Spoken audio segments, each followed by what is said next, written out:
പിന്നെ ഇതൊക്കെ ആൾക്കാർ ഉണ്ടാക്കി കാരണം റസൂല് ശപിക്കപ്പെട്ട വർഗ്ഗമാണ് ട്രാൻസ്ജെൻഡേഴ്സ്, അല്ലെങ്കിൽ പെൺവേഷം കെട്ടുന്ന ആണുങ്ങളെയും ആൺവേഷം കെട്ടി നടക്കുന്ന പെൺകുട്ടികളും. ഒന്നാമതൊരു വേഷം കെട്ടല്ല എന്നുള്ളത് ആദ്യം മനസ്സിലാക്കണം.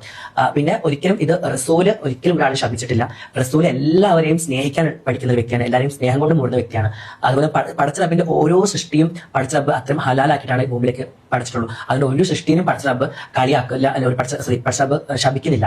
അപ്പോൾ എനിക്ക് ഇനിയുള്ള ട്രാൻസ് കുട്ടിയോട് പറയുന്നത്, പലപ്പോഴും പല ആൾക്കാരും വീട്ടിലും കുടുംബത്തിലൊക്കെ അവർ ഒതുങ്ങി നിൽക്കുന്നത് ചിലപ്പോൾ ഈ പടച്ച റബ്ബ് ശപിക്കപ്പെട്ട വർഗ്ഗത്തിലേക്ക് നീ പോവല്ലേ, അല്ലെങ്കിൽ നിങ്ങൾക്ക് ശപിക്കപ്പെട്ട വർഗ്ഗം, അങ്ങനെ ഒരിക്കലും ഒരു കിതാബിലും പറയുന്നില്ല. പടച്ച റബ്ബ് പഠിച്ചിട്ടുണ്ടോ അത് അള്ളാന്റെ ഹലാലായ പടം തന്നെയാണ്. മോനുസേ, നിങ്ങൾ ആൺവേഷം കെട്ടുകയോ പെൺവേഷം കെട്ടുകയോ എന്ത് വേണമെങ്കിലും ആയിക്കോളൂ. എന്നാൽ അത് വൈറ്റ് വാഷ് ചെയ്യാൻ വേണ്ടി ദീനിന്റെ പേരിൽ കളവ് കെട്ടി ചമക്കേണ്ടതില്ല. നിങ്ങൾ ഒരു കിതാബിലും കണ്ടിട്ടില്ല എങ്കിൽ നിങ്ങൾ ഒരു കിതാബും കണ്ടിട്ടില്ല എന്നാണ് അതിനർത്ഥം, അല്ലാതെ കിതാബിൽ ഇല്ല എന്നല്ല.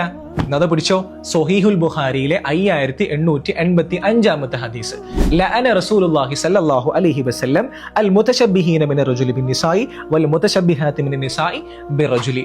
ആൺവേഷം കെട്ടുന്ന ആണിനെ പോലെയാകുന്ന പെണ്ണിനെയും പെൺവേഷം കെട്ടുന്ന പെണ്ണിനെ പോലെയാകുന്ന ആണിനെയും അള്ളാഹുവിന്റെ റസൂൽ സല്ലല്ലാഹു അലൈഹി വസല്ലം തങ്ങൾ ശപിച്ചിരിക്കുന്നു.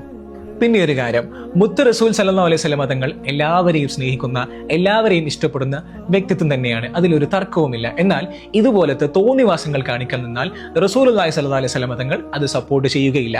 ഏതുപോലെ, മക്കൾ എന്തെങ്കിലും കുരുത്തക്കേട് കാണിച്ചാൽ ഉമ്മയും ഉപ്പയും ചിലപ്പോൾ അവരെ ചീത്ത പറയും, അല്ലെങ്കിൽ അവരെ 4 പൊട്ടിക്കും. ഇതൊന്നും അവരോട് സ്നേഹമില്ലാഞ്ഞിട്ടല്ല, അവർ നന്നായി കാണാൻ വേണ്ടിയിട്ടാണ്.